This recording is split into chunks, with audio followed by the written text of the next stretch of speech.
You know, what's funny to me is that I get ridiculed for everything, and all I'm trying to do is give people game. I read a comment. Sometimes I let this shit get to me, but I read a comment and one of the dudes says, "Man, you need to back up off of some of that crack." The other dude said, "Facts," because I was going to teach cats how to get certain things done, and I've been working with some cats right now, and they're getting their numbers up, and the stuff just make common sense. Because the music business is not even a sale business. You don't even sell music anymore. People consume it. Tech owns music. You have to be able to put yourself in a position that makes sense. It's a consumption-based business. People want to get on top playlists because the top playlists get consumed more than any other playlist, and that means they get more consumption. It's not hard for you as an independent artist to create, to work with a whole bunch of independent artists, and if you guys are all consuming your own music, then you guys are creating revenue for each other. It's not that hard. It's a consumption market. But there's something that I want to touch on, and I was listening to some interview with Eric Sermon. If you don't know who Eric Sermon is, one half of EPMD, just go look him up. And he was speaking about streaming and speaking about how these streaming services is making money and everything. And one of the main keys that he mentioned was they don't really too care. They don't care if your music does numbers, because just by being on their platform vicariously is gonna get some plays. If y'all don't believe me, if y'all put out some music before, and I've done it before millions of times, and I kept on doing it, you put it out and you'll get a report, and they'll say, "Yeah, you had 100 streams." But where did those 100 streams come from? Well, vicariously, people will pass your music. If you're not doing anything vicariously, people will pass your music. So let's do it this way. Let's just say that 1 million artists upload records, and each one of us million artists uploaded this music, and each one of us had gotten 100 streams. That would be $100 million worth of revenue that Spotify would have controlled. They didn't have to do anything for you. You know what I mean? Yeah, they're gonna pay you the pennies, but the pennies don't even add up on your end. But the damn sure add up on their end, because for you, you're only getting paid off of the 100 streams that you got. Spotify getting paid off of 100 million streams as a collective. Individual wise, it doesn't make any sense. As a collective, it makes a lot of sense. They're gonna get paid for that on a collective base. Let's flip it forward. Let's say that every time you drop a single with no promotion, it was making 100 streams. Well, what about if you had 1,000 songs, right? We'll be adding them zeros on there, right? What about if you had 10,000 records? A lot of records. It's probably, it's crazy. But it's the same thing. How could you get 10,000, 1,000 records, maybe 100,000 records? It's within cohesiveness, as if it's a community of artists that are working together or combining efforts to promote their music as a package. This is an independent community package. This is what we have.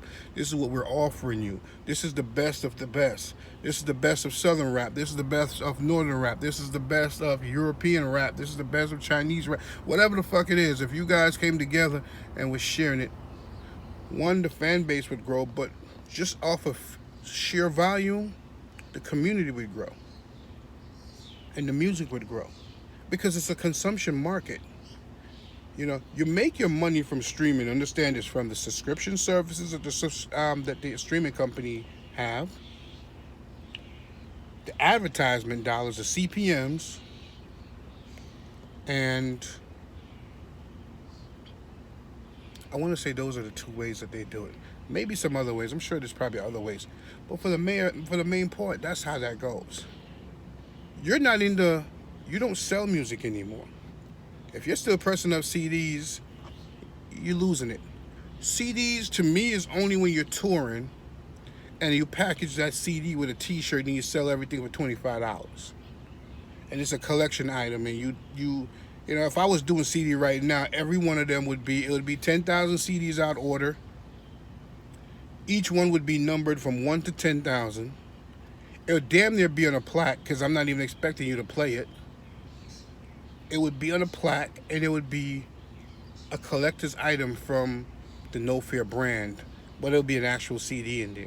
It would be something that a fan could take home and be like, yo, I was able to get number 5 out of 10,000 or number whatever out of whatever number. And I would sell it for that because I'm not looking at the fact that them CDs probably cost me $3 a pop, depending on the amount that I order. I may have spent $2 grand on CDs. They're so much cheaper now because nobody ain't buying them. You know what I mean? But you pay so much less for a CD. You could get a whole CD booklet and everything created for probably a unit price of close to, let's just say you pay $5 as a unit price. Unit price meaning what? You pay $5 as a unit price.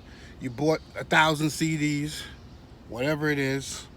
But you're selling these T-shirts that you're paying $7 to get printed up for $35 or $25, and you're throwing the CD in it with it. You're giving them a package. So they're like, oh, damn, I get this collector's item CD and a T-shirt to go out and rock. It's merch. It works good on the road. You sell a ton of it.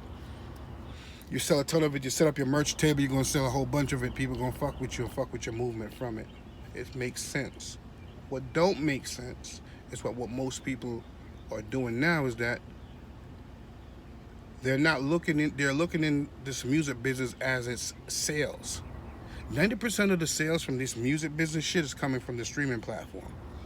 Physical sales is probably almost dwindling now. At one point it was like 20% of the business. It's probably 5% of the business. Yes, there are market for it, of course. There's still some people would rather put a CD in a car. But if you have a car that's 2014 or newer, it doesn't even come with a CD player. There's no CD to put in. So where do people consume the music the most? From their smartphones and from their vehicle. That's where most music gets jammed to. When they get home, they normally got the kids and shit to deal with or whatever. Life takes over when they reach home. Unless you're young and you don't have, situation. Or maybe at the gym when they're working out, they want certain music to keep that energy going. So I must understand that if the business is not consumption, how do you build and grow consumption?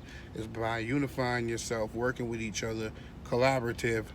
And if your music is good, because I always preach, you really only need to be working 1 or 2 records. But once you start getting traction, when you work in those records and you start getting traction, that's when you open the floodgates. Because you have to consistently put out material until you catch that base.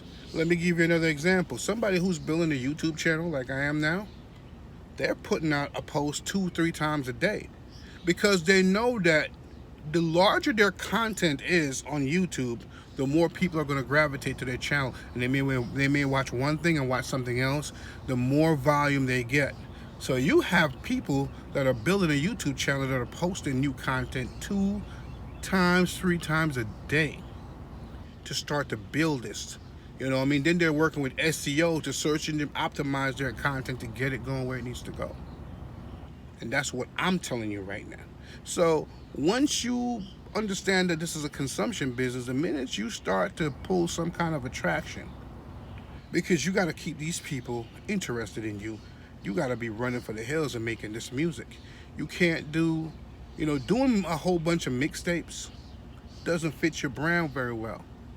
Because it's not what you could take to the bank. DatPiff gets money off of the advertisement that plays on their platform. You ain't making no money off of it. If you can't monetize this shit, but you're going to make 16 songs, you're wasting your time. All of that should be out there. Because you know what happened? The minute you hit that one record that start making money, your whole back catalog is going to start selling. Because guess what? Now people want to hear what you've been doing. In the beginning, it's quality over quantity. It's always going to be quality.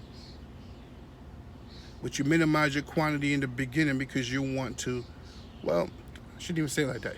You make the records and you put them out, but you have 3 or 4 records that you're focusing on that you're going to be working. I say 3. You consistently still put out other records though. But when you perform, when you do whatever you do, you're only focusing on 3.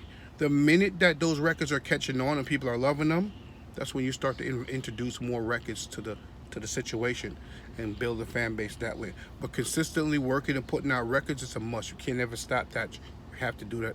It's very important. You have just been given 59 seconds a game, so use it wisely.